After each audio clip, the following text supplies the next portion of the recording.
This is the plaintiff, Kimberly Paith. She says she went to the defendant's establishment to get her eyebrows shaped and styled. And she botched the job.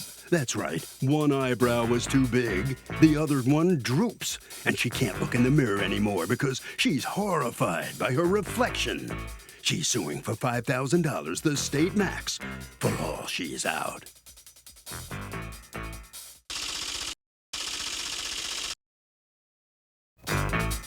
These are the defendants Sherry and Holly Manser. Sherry says they did everything humanly possible to please this woman. They provided a professional service to the plaintiff, and she's just one of those people who will never be satisfied with anything. Oh, her? No way. They're accused of failing to make a customer happy.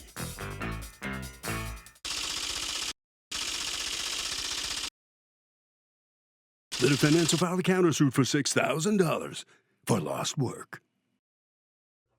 All parties, please raise your right hands. Welcome back to the People's Court. Next case on the docket. The plaintiff says she went to the defendant's establishment to get her eyebrows shaped and says that the defendant did such a bad job she doesn't even recognize herself now in the mirror. But the defendant says that they did a fine job, thank you very much, and they think the judge is going to agree. It's the case of the eyes don't have it. Thank you, Douglas. You're welcome, Your Honor. Okay, Ms. Paith, you came to the defendant's establishment in order to get your eyebrows and eyeliner tattooed? My eyebrows had been done before. I just came to get the color touched up. COVID put it away, so I went 2 years instead of 18 months. You went 2 years after the last time you'd done it? Yeah, and it's supposed to be 18 months. Okay. Why didn't you go to the person you had been going to? She retired. Oh, okay. So how did you learn about the defendant's salon? They're a couple doors down from a restaurant. So you tell her, I just want my eyebrows filled in, but filled in how much? Like, did you... I just wanted them recolored. I did not need them reshaped. Did you pick a picture or anything and say, this is what I want? She said she could see what I had enough. She doesn't have to remap it. She can go ahead and fill in the colors. Right, but that wasn't my question. My question was, I don't know what mapping is. Like, in other words, if I'm trying a new hairstylist, I would say, this is what I want and show a picture because my words may not match what she conjures in her head while I'm saying my words. So that's my question. Did you look through anything and pick out what you wanted or no? No, I told her I wanted what I had, just with more color and a tiny point back in the corners. What's a point back? Just this little point that I had way over here. Let me just ask you, on the day that you go in, were you happy when you left or you weren't happy? No, I was not. All right, and what did you say to her? I had asked her why she changed the design. I had asked her where were the wedges that she recommended I get. Wedges and for I what? paid for. What wedges for what? On the eyeliner? The corners of the eyes. The corners of the eyes. Yeah, she was going to add wedges and add lower liner. Okay, and what did she say when you said that? She said, I'm not done yet. She said she only went over, as far as the eyeliner, she said she only went over what was already there. She didn't add anything. I'm sorry, I'm asking at the end of your appointment, so she would be done at the end of your appointment, right? Or was your appointment a two-part appointment? I'm not understanding. There's 2 times. Oh, it is? And Okay. you get it done, So then, yes, and you let it heal. All right, so you let it heal, and then when you came back, did she do more work? Yes, I had talked to them in between and told them I was unhappy, and we had a long discussion, and we finally...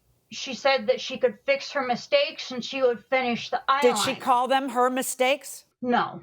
Anytime that I brought up that you didn't understand my point, she just, well, this is what, I'm happy to do you again if you come back in and all right. I know so what's you come in and you're there for another certain amount of time, and when you're done that day, are you happy initially? No, but they said everything was swollen, not to judge yet, so I gave a small tip and I left. How much did you pay? How much did you pay for this job? $1,000.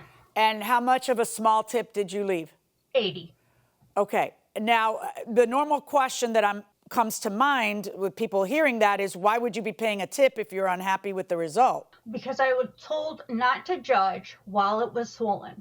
Okay. So I was trying to just. Did you ask, as time passed and the swelling went down, were you still unhappy, and did you ask for your money back? I did. And what did they say? No. Okay. Now who is it who actually did the eyebrows? Sherry or Holly? All right. Sherry, can I hear from you, please? Yes.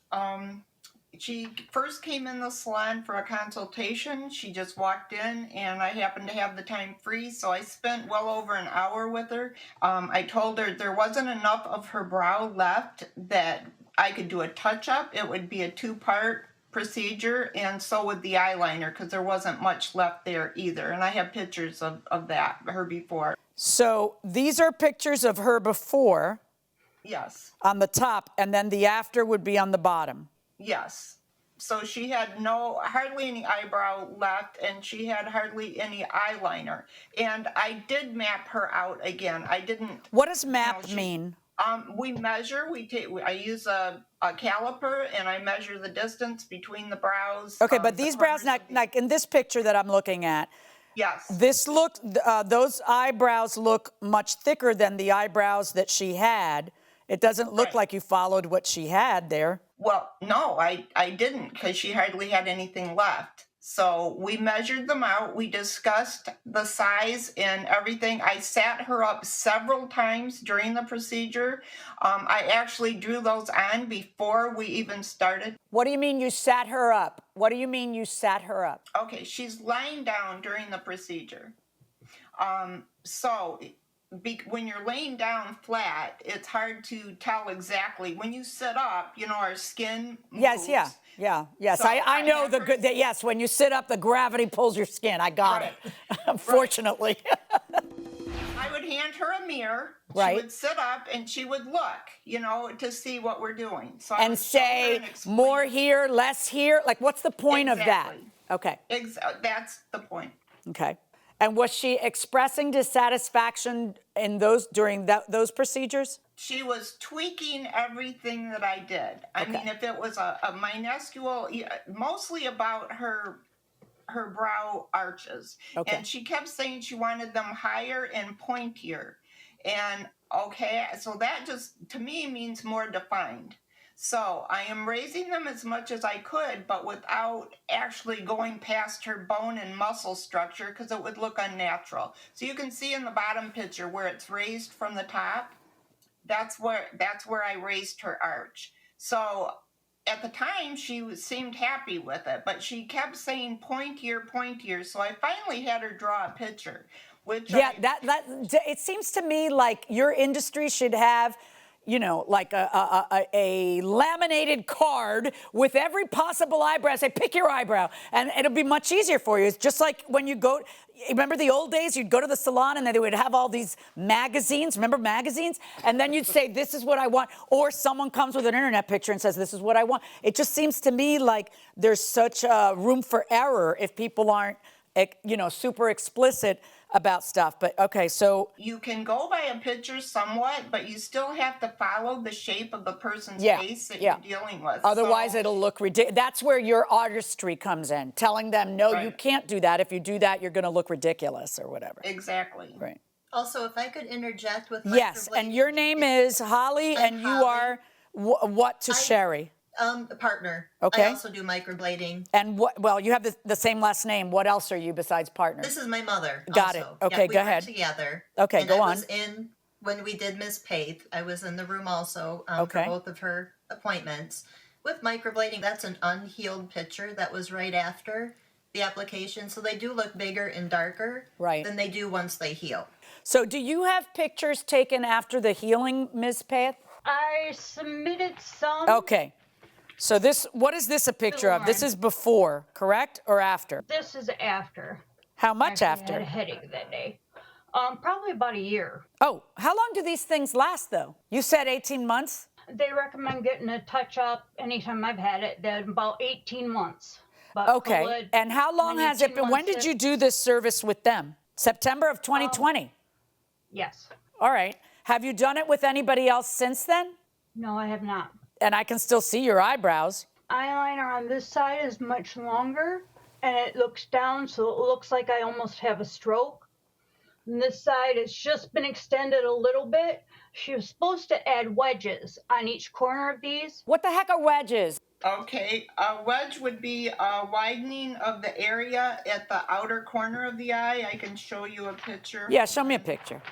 It's going to take me a second to Sure. find it. I have one. You have one. Show me a picture, Miss Path. Okay. Okay, both of you show me a picture. So just thicker, you know, like a cat eye or whatever. It's not a Just cat a eye. little It's not a bit. cat eye. That's right. See, this is why we use pictures. And Right. all right. So you feel like that wasn't done well, and you want, let's see, you paid $1,000, but you want $5,000 paid to you 2 years later. And how do you figure? One, I got diagnosed shortly after with a brain AVM, arteriovenous malformation. I know exactly what that is. My sister had that. Did you have surgery? Yes, several. And did it go well? I've had 6 in the past 12 months. Did Plus, it go I've been well? able to walk. Did it Yeah. go? Oh, good for you. Yeah, I got about half left. So Wow. Okay. So go on. that kind of put a hold. One, I was sick a few months before that, real bad. And that kind of put a hold on anything else in my life. Okay, that's why it took 2 years, but tell me Correct. why it's 6,000. Because in order to get it the way that I've lived with it for almost half a century now, I look in the mirror, it's not me. So I have to get the tattoo removal, their line removed from the top, and then I just got to get the line put back in after the removal here heals. But you would have to put the line back in anyway, wouldn't you? Because 2 years have passed. They were supposed to fix it, and it is way dark. I've never had an arch like that. I've had it what she referred to as a golf club eyebrow. She Do didn't you have think that was attractive. do you have a statement from another expert about the job they did or anything? No, I referred to my old lady and see if I could get a hold of her, and I was told that one esthetician cannot judge another one's work. Okay, that's ridiculous because it happens every day in my courtroom. Every day in court, when someone's suing for something like this, lots of people bring me a different person to say, no, they screwed up and this is why they screwed up. But you bring a very good point up, or she brings a very good point up, which is some things are art and not science. And I would think that this is one of those things. And that it would be hard to say, well, it shouldn't be here. Look, these don't look good. They don't look good for this reason. Well, her answer to it is going to be she got up several times and she kept pointing to what she wanted done, and we just kept doing whatever she wanted done. Is it true or not true that you got up and looked and, sat up straight? It is not true. The first session, I was laying down, they had the mirror, and I looked every time while I was laying down. So I didn't notice the shape change till I stood up and things fell into place. All right, what about the No second longer time? flat. The second time they sat me up, and I thought the eyebrows were a little bit big, but they said it's swelling, and then they did my liner and they sat me up. That long line was the last thing they did, and it was just ridiculously... All right, so tell me about your countersuit. You guys have a countersuit against her for $6,000. You want to tell me about that, Holly? No, I was just going to acknowledge the countersuit. It is for so much time that we have lost dealing with this when we could have been dealing with new clients. We have 225 happy clients we've done over just the couple years. We're very busy. We're in demand. And we've been turning clients away. We've had to spend a lot of time revisiting the issue with Ms. Paith. Okay, so how many times did you talk to her? Probably 50 times, texting back and forth. There's What about been conversations? Emails back and forth, conversations in person. She came in the salon ranting and raving. Oh, That tell me was about that. I almost want to hear about that. She got so loud, I had to threaten to call the police. When I told her I was going to call the police, she calmed down. I told her if she could behave herself, if she could calm down and she could behave, I would be happy to have her come back in the second time, and I would try to fix anything that she was not happy with. So in between the two times she comes in and is, okay, I got it. All right, what this is truly an art and not a science. And both sides can call it a science. There are rules to artistry, true. You don't want to make someone look like a clown based on their bone structure. That doesn't make it science. It's still art. So you go in to see them and you say, I want X, and then they do Y in your testimony, then your remedy is don't go back to them. It's not to get 6 times or 5 times what you paid them back in a lawsuit 2 years later, unless you got some really good evidence that they wrecked you. And that would mean that not that you didn't like it, because the pictures I'm looking at don't show anybody wrecking you. Not that you didn't like it, but hey, it's not what they did something wrong according to the industry. You do not have that. You do not have an expert saying they did something wrong. I'm not going to find they did something wrong. My verdict in this case is for the defendant in your lawsuit against them. On your countersuit, your remedy when you get sued as a professional is to win. That's your remedy. And you are going to win. You are winning. So on your lawsuit against her, 0. But on her lawsuit against you, I also find in favor of the defendants. So in these competing lawsuits, it's a 0-0 tie. The plaintiff does not get $5,000 from the defendants. Ms. Path, let me ask you a question. How has it affected your life? I mean, you haven't proved she did anything wrong, but how has your life been affected by this? 1, I can't stand looking in the mirror. 2, I look like I've had a stroke. Well, listen, I'm sorry. You can't prevail. You haven't proven to the judge that you deserve to prevail. What are you going to do now? Are you still going to do something to your face, to your eyebrows, or I'm what? going to have to. It's not the face I've looked at for 50 years. Her opinion might be this is more attractive on me, but this doesn't look like me. All right. Let's talk to Sherry Mansour. Sherry, let me ask you, how do you feel about the judge's verdict? I'm sure you're happy with it, elated, I would assume. I feel it was very fair. I feel Kim's being unfair because it's been 2 years now, so of course she has nothing left that we've done. So I'm sorry she's unhappy, but I feel like she's an unhappy person regardless, and nobody is going to make her happy. She's not happy with anything. I'm sorry you didn't prevail in your countersuit, but you did win, and you don't owe her any money, and apparently she's out of your life forever, and I assume you'll be happy with that. Am I right? Yes. Thank you very much. Okay. Very good. Okay, Doug. Interesting case. Here's why. This is not a science. This has got to be somebody looking at the plaintiff and saying, was this done improperly or was it a good job? That is inherently a subjective judgment. It's not like science where there's a clear answer. The judge in this case has had life experience, as judges do, and the judge had to make her own judgment and said it was fine. I'm a first-time homeowner, and a week before moving into my new home, I noticed that the roof was leaking. This roof is supposed to be new. I haven't even paid my first mortgage yet, but the seller's telling me it's not their responsibility and I should go through my own insurance company. Should I sue the sellers?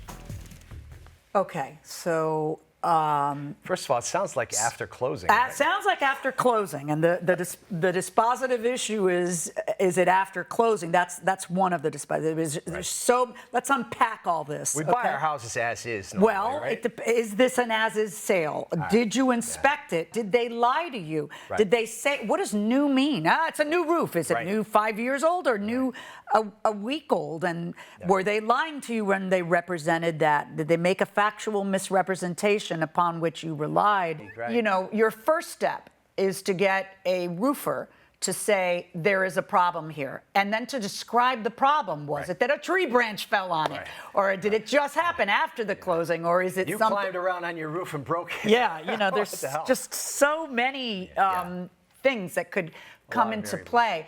Can you sue the seller? It depends on what the answers are to the 45 questions we just posed. Wouldn't you really kind of have to prove a fraud or an affirmative intentional misrepresentation? Really? Yeah. You would. And that's a pretty high threshold usually, and you got to have some evidence for that. So, you know, this is not, can you sue? Yes, this is America. Right. You can always sue for everything. But is it covered by your homeowners as well? And that's another question. It's probably a better idea to go through your homeowners if it's covered by your homeowners. It'd probably be cheaper and faster than a lawsuit. Yeah. Right? Yeah.